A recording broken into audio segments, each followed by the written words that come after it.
가서 다 도로 찾아 한 사람도 빠짐없이 다 도로 데려왔어요. 짐승도 다 찾아오고 여인 애들까지 다 데려왔어요. 그런데 다시 그렇게 승리하고 돌아오니까 시글락에서 내부적인 문제가 또 생긴 거예요. 한번 보세요. 내부적인 문제가 생깁니다.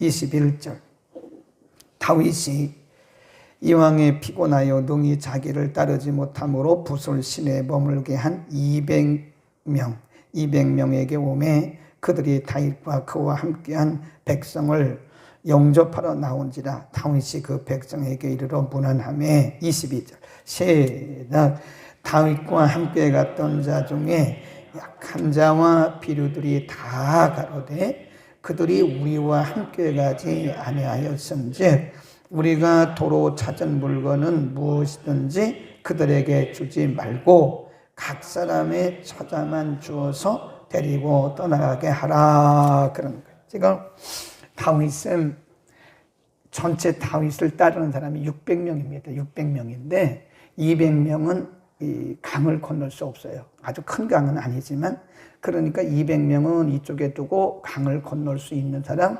400명만 데리고 와서 싸운 거거든요. 그리고 400명과 함께 승리의 기쁨을 가지고 막 돌아와요. 그러니까 200명 강을 건너지 못했던 사람 200명이 시글락에 있다가 다윗이 일행과 함께 돌아온 것을 보고 박수를 치면서 환영하는데 함께 다윗과 함께 전쟁에 갔던 400명 중에 거기 보니까 악한 자 비류라고 했어요. 항상 공동체 안에는 이런 사람들이 있어요. 이 사람들이 다윗에게 항의를 하는 겁니다. 다윗님, 우리가 지금 이렇게 가서 열심히 싸워가지고 어쩌면 죽을 수도 있었는데 죽음을 무릅쓰고 가서 승리하고 왔는데 이 전리품을 저 전쟁에 나가지 않은 저 200명과 같이 나누는 것은 합당치 않습니다. 그러니까 저들의 자녀나 부인은 도로 돌려주되 우리가 빼앗은 전리품은 400명 우리만 함께 나눠야지 저 전쟁에 나가지 않은 200명과는 나누면 안 됩니다. 이렇게 말하는 거예요. 그러니까 다윗이 얼마나 기분이 상했겠어요. 여러분 이걸 뭐라 그러냐? 어느 공동체든요. 기득권층이 있습니다. 기득권층. 자기 권리를 주장하는 기득권층이 있어요. 교회도 있어요. 내가 먼저 나온 사람인데 나는 이 교회 뭐 몇 년 된 건데 이제 나중 온 사람이 뭘 저래? 이게 기득권층이에요. 공동체는 다 기득권층이 있습니다. 여러분, 저 기득권층이 항상 공동체의 암적인 존재예요. 내가 먼저 갔다. 우리가 가서 열심히 싸웠는데 저 사람들은 싸우면 나가지도 않은 사람인데 저 사람들에게 우리가 어떤 전리품을 나누면 되겠나? 그런 기득권층이 있어요. 우리는 혹시 거기에 그런 게 아닙니다. 22절 잠깐 보세요. 다윗과 함께 갔던 자 중에 악한 자와 비류 그잖아요. 악한 자와 비류. 악한 자와 비류들 몇 명인지는 모르지만 400명 중에 몇 명인지는 모르죠. 악한 자와 비류가. 그러니까 다윗을 따르는 사람들 중에도 그런 사람이 있다는 거예요. 다윗을 따르는 사람들 중에도 악한 자와 비류가 있다는 거예요. 그 악한 자와 비류가 기득권층을 조장하는 바람에 다윗이 약간 마음이 좀 그랬어요. 여러분, 우리는 기득권층을 내려놔야 됩니다. 네. 믿음의 공동체 안에서는 더 그런 겁니다. 사람들이 양보를 안 하려고 그래요. 참 신기합니다. 기도를 많이 하는데도요, 막상 그런 문제에 닥치잖아요. 그러면 굉장히 모순된 거를 제가 많이 봐요. 400명이 다 그런 거 아닙니다. 400명 중에 악한 자와 비류 몇 명인지는 모르지만 그 사람들이 기득권을 주장했다. 우리는 기득권을 내려놓기를 바랍니다. 그러니까 다윗이 참 지혜로워요. 다윗이 멋진 말을 합니다. 23 시작 다윗이 가로되 나의 형제들아 여호와께서 거기 줄 봅시다. 여러분의 공로가 아닙니다. 400명에게 하는 얘기예요. 기득권을 주장하는 사람들에게 하는 얘기예요. 우리가 이겼지만 우리가 이긴 겁니까? 하나님이 이기게 하신 거지 그 얘기예요. 여호와께서 우리를 보호하시고 우리를 치러 온 이 그 군대를 우리 손에 붙이셨은즉 그가 누구야? 하나님이 우리에게 주신 것을 너희가 이같이 못하리라. 얼마나 멋있어요. 다윗은 역시 믿음의 사람이에요. 믿음의 지도자입니다. 누구 편을 들으면 안 돼요. 200명 편을 들고 했습니까? 자기와 함께 전쟁에 나갔던 400명 편을 들고 했습니까? 다윗이 한 말이 너무 명언입니다. 여러분, 우리가 이겼지만 우리가 이긴 게 아니에요. 하나님이 우리에게 이김을 주신 것이고 하나님이 우리에게 승리를 주신 것이고 하나님의 은혜로 우리가 이렇게 모든 걸 회복하고 온 거지, 무슨 여러분의 힘으로 한 것처럼 그렇게 전리품을 나누는 것 때문에 싸웁니까? 그릇이 작은 거예요. 기득권층을 주장하는 사람들은 아무래도 그릇이 작은 사람입니다. 다윗이 큰 믿음의 그릇으로 본 거예요. 여러분, 이렇게 싸우지 마세요. 이건 나의 공로도 아니고 누구의 공로도 아닙니다. 이것은 하나님이 우리 민족을 보호하시고 저 사람들을, 아말렉 사람들을 이기게 하신 거지, 여러분 이러면 안 됩니다. 아멘. 너무 멋있잖아요. 여러분, 우리가 우리 공로를 내세우면 기득권을 주장하는 겁니다. 에? 내 공로를 내세우는 것은, 여러분, 기득권을 주장하는 것은요, 바로 하나님의 은혜가 아니라 내가 했다고 생각하기 때문에 기득권을 주장하는 거예요. 기득권을 주장할 수가 없어요. 우리 공동체 안에서는. 하나님의 은혜로 한 건데 그건 내가 한 겁니까?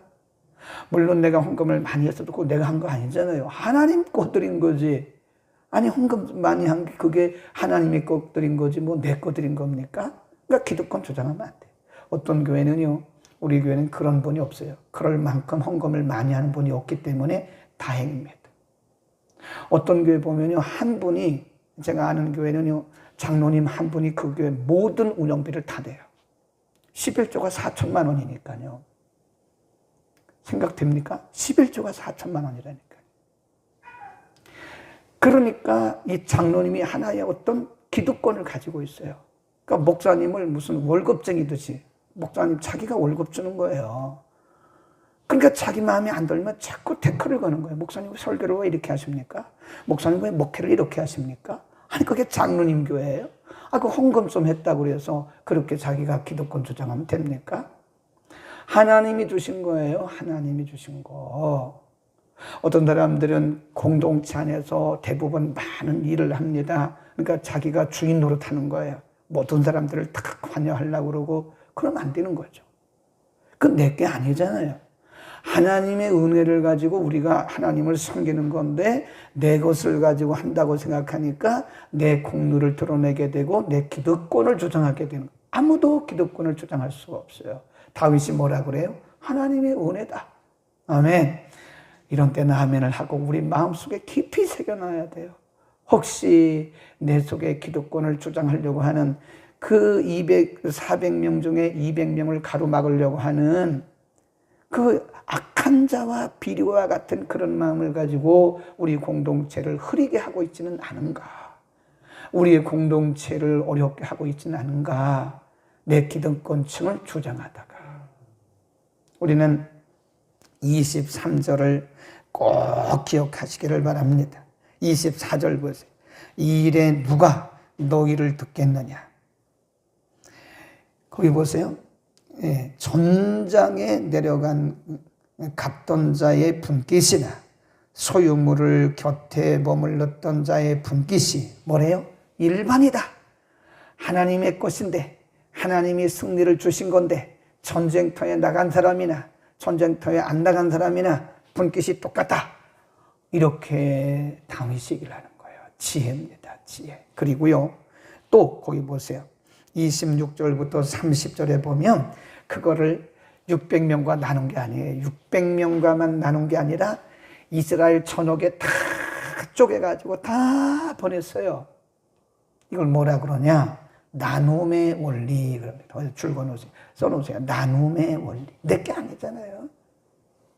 내 거면 내가 내 마음대로 할 수 있죠. 근데 내 게 아니라 하나님의 것이기 때문에 이거를 400명 뿐만 아니라 200명, 전쟁에 나가지 않은 200명에게도 주고, 전쟁에 나간 사람에게 동일하게 똑같이, 전쟁에 나간 사람이나 안 나간 사람이 똑같이 주고, 그리고 전혀 600명에 들지 않는 다른 지역에, 거기 지역 이름이 쭉 나오잖아요. 어디 성읍, 어디 성읍, 어디 성읍 다 나오잖아요.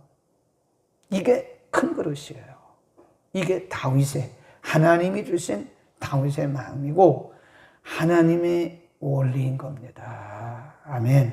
우리는 우리가 받은 은혜를 나눠야 돼요. 하나님이 원하시는 것은 나눠요. 은혜 많이 받으면 뭘 합니까? 제가 수요일 날 말씀드렸잖아요. 의미 없어요. 우리가 공부 많이 했으면 뭐래요? 나누지 못하면 의미 없다니까요. 하나님이 나를 공부 많이 하게 했으면 내가 공부한 걸 가지고 나누라는 거예요. 나누라는 거예요. 이웃과 나누라는 거예요. 나누지 않는 지식은 없는 거나 똑같은 거예요. 내게 재물이 있어요? 그건 내가 얻은 거 아니잖아요. 하나님이 얻게 하신 거잖아요. 신명기 8장에 보면 하나님이 너희에게 재물 얻을 능을 주셨다 그랬어요. 하나님이 주신 거니까 그걸 나눠야죠. 나눠야 되는 거예요. 내 편, 네 편이 어디 있습니까? 믿는 사람들이. 에? 나하고 마음에 드는 사람은 주고 마음에 안 드는 사람은 안 주고, 그러면 여기 나오는 비료와 똑같은 거예요. 나누는 거예요. 그냥 하나님이 주신 거니까 흘려보내는 거, 받으려고 그러면 안 됩니다. 이미 있는 것을 감사해서 흘려보내. 이 다윗의 원칙이, 이 원리가요 너무 멋있는 거예요. 하나님이 다윗을 크게 쓰신 이유 중에 하나도 이런 마음이 있기 때문에 그런 거예요. 하나님이 그 마음을 주신 겁니다. 이제 마음을 넓힙시다. 내 거라고 하는 기득권층, 내가라고 하는 기득권층, 그런 생각도 하지 마세요. 다 하나님이 하신 거예요. 뭘 내가 했어요? 내가 한 게 뭐가 있어요? 다 하나님의 은혜지. 아멘. 오늘도 이런 마음으로 우리가 평생을 다윗같이 넓은 마음으로 넓은 믿음의 그릇으로 승리하기를 축원합니다. 기도하겠습니다. 거룩하신 우리 아버지, 사람이 사는 곳에는 언제나 오늘 본문에 나오는 악한 자 비류들처럼 자신의 기득권을 주장하는 사람, 기득권층이 있는 것을 압니다. 가정에도 있고 심지어는 교회도 있고 사회에도 있고 어디든 있습니다. 그러나 우리가 그것을 당연한 것으로 여기지 말게 하시고 다윗이 23절에서 말씀한 것처럼 모든 것이 다 하나님의 은혜이므로 내가 한 것이 아님을 알고 나의 공로를 드러내지 말게 하시고 나의 기득권을 주장하지 말게 하시고 하나님이 주셨으므로 이웃과 더불어 기쁨으로 나눌 수 있는 넓은 마음들을 우리에게 허락하여 주옵소서. 하나님, 나누는 것을 기뻐하시고 흘려보내는 것을 기뻐하시는 것을 믿습니다.